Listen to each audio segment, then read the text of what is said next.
नर्मदा, जिसे रेवा, मेकलसुता आदि नामों से भी जाना जाता है, मध्य भारत की एक नदी और भारतीय उपमहाद्वीप की पांचवी सबसे लंबी नदी है। यह गोदावरी और कृष्णा नदी के बाद भारत के अंदर बहने वाली तीसरी सबसे लंबी नदी है। मध्य प्रदेश में इसके बड़े योगदान के कारण प्रदेश की जीवन रेखा भी इसे कहा जाता है। यह उत्तर और दक्षिण भारत के बीच एक पारंपरिक सीमा की तरह कार्य करती है।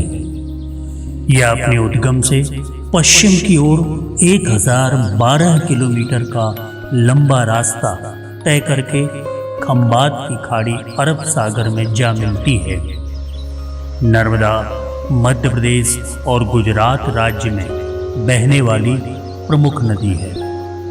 मैकल पर्वत के अमरकंटक शिखर से नर्मदा नदी की उत्पत्ति हुई है। नर्मदा की उत्पत्ति को लेकर अनेक कथाएं प्रचलित हैं, लेकिन गौर करने वाली बात यह है कि भारत की अन्य बड़ी नदियों की तरह इसका उद्गम किसी बर्फीले ग्लेशियर से नहीं है, बल्कि इसका उद्गम बॉक्साइट के अनेक टुकड़ों और साल वृक्षों की जड़ों की वजह से हुआ है। ऐसा अनुमान है कि सतपुड़ा मेकल पर्वत श्रृंखलाओं में लाखों वर्षों पहले ज्वालामुखी का लावा जो ऊपर आया वह बॉक्साइट लाल और पीली मिट्टी मुरम के रूप में जमा हुआ और यह सभी पानी सूखने का काम करते हैं। वहीं दूसरी ओर अमरकंटक क्षेत्र में घना साल वृक्षों का जंगल, जिनके साल वृक्षों की जड़ों में वर्षा जल संरक्षित होता है, वही रिस रिस कर एक कुंड में जमा होता है और इसी कुंड से नर्मदा का उद्गम होता है। लेकिन अब इस इलाके में बॉक्साइट के स्थापित संयंत्र और घटते साल वृक्ष के जंगल नर्मदा के अस्तित्व पर खतरा बने हुए हैं। नर्मदा जल को प्रदेश की अन्य नदियों में भरने की चल रही परियोजनाएं भी एक चिंता का कारण है। नर्मदा का सफर मध्य प्रदेश में अमरकंटक से प्रारंभ होकर 16 जिलों से होता हुआ अलीराजपुर तक लगभग 1077 किलोमीटर का फासला तय करता है। नर्मदा प्रदेश के जिन 16 जिलों से प्रवाहित होती है, उनमें से एक जिला नरसिंहपुर भी है। नर्मदा के भौगोलिक महत्व के साथ ही धार्मिक महत्व बहुत अधिक माना जाता है। जनमानस में नर्मदा का धार्मिक महत्व सर्वत्र रचा बसा है। प्रदेश के नरसिंहपुर जिले में भी नर्मदा का धार्मिक प्रभाव आम जनमानस के बीच बहुतायत में देखा जा सकता है। नर्मदा के तट पर बने अनेकों मंदिर एवं सुरम्य घाटों पर नर्मदा के पूजन अर्चन एवं धार्मिक अनुष्ठानों का सिलसिला अनवरत जारी रहता है। वैसे तो नर्मदा के सभी तट सुरम्य एवं सुंदर हैं, लेकिन नरसिंहपुर जिले में स्थित पिपरहा घाट की छटा निराली है। जिला मुख्यालय से सिर्फ 15 किलोमीटर दूर पिपरहा घाट पर नर्मदा का प्राकृतिक स्वरूप अति सुंदर एवं मनोहारी है। यहाँ काले पत्थर की चट्टानों के बीच से बहती नर्मदा का सुंदर स्वरूप दिखाई देता है। पत्थरों के बीच से वेगमयी बहती नर्मदा की छटा इस स्थल पर निराली है। इस घाट पर सांसारिक शोरगुल न्यूनतम होने के कारण नर्मदा का कल कल स्वर स्पष्ट रूप से सुनाई देता है। चट्टानों के बीच से तेज बहाव के साथ बहने के कारण यहाँ धुआंधार भी बनता है, इसलिए इस घाट को छोटा धुआंधार भी कहा जाता है।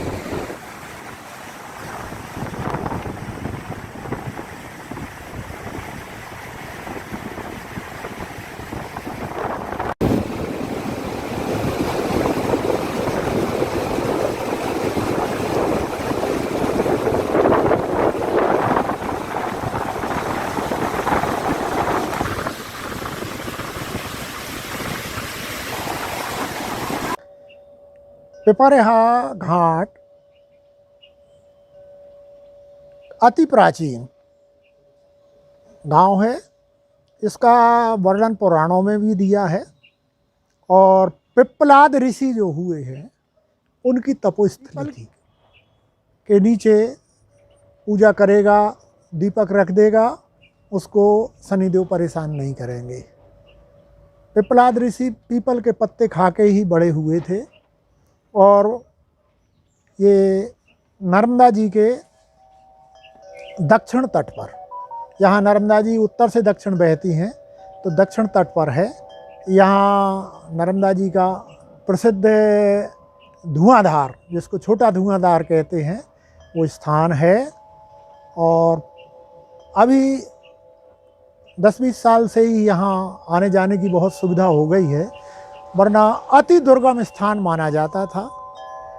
और जैसा कि गांवों के नाम कई बार वृक्षों के नाम पर रख दिए जाते, जैसे नर्मदा किनारे सागौन घाट है तो उस घाट पर सागौन ज़्यादा थे, यहाँ पीपल के अनेक वृक्ष थे, इसलिए इसका नाम पिपरहा पड़ा। यहाँ आसपास बहुत घना जंगल था।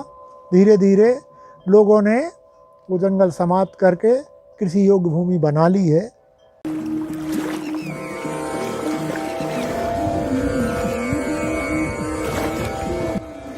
नमामि देवी नर्मदे, नमामि देवी नर्मदे, नमामि देवी नर्मदे, नमामि देवी नर्मदे, नमामि देवी नर्मदे, नमामि देवी नर्मदे।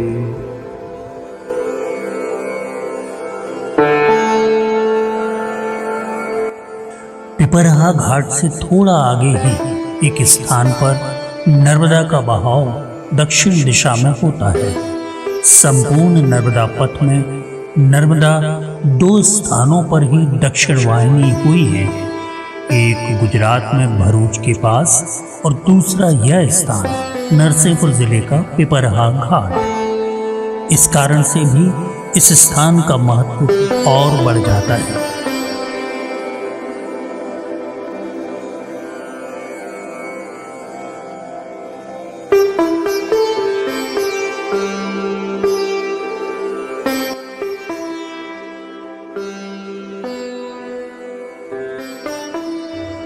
रेत, जो कि नर्मदा का नैसर्गिक श्रृंगार है, विगत 1 दशक से यह श्रृंगार बेदर्दी से उजाड़ा जा रहा है। जिले के अन्य घाटों की तरह पिपरहा घाट पर भी रेत के अवैध उत्खनन की दस्तक सुनाई देने लगी है।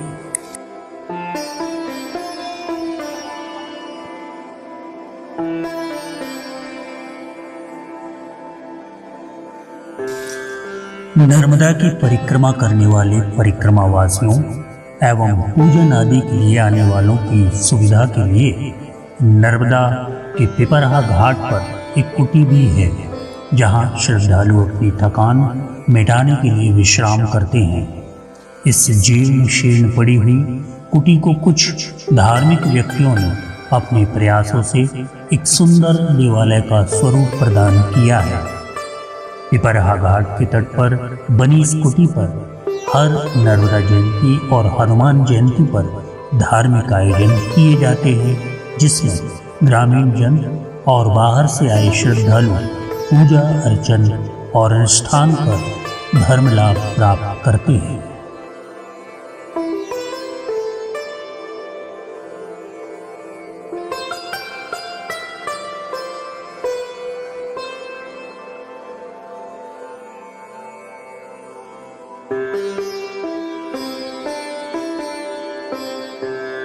ये कुटी नर्मदा परिक्रमा जो करते हैं उनके लिए गांव वालों ने सदाव्रत के लिए एक कुटी बनाई थी।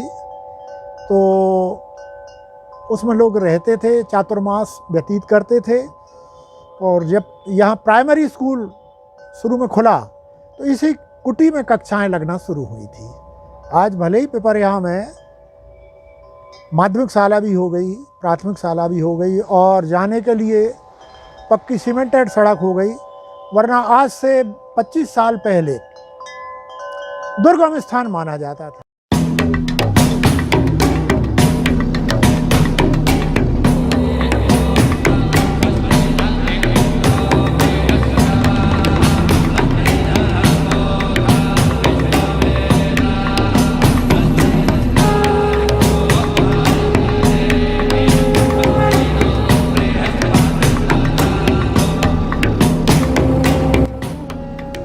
जिले में नर्मदा का आशीर्वाद अनवरत बना रहे, इस दिशा में हर संभव प्रयासों का प्रोत्साहन किया जाना चाहिए, क्योंकि जीवन रेखा सूखने लगेगी तो फिर जिले की खुशहाली भी रूठने लगेगी।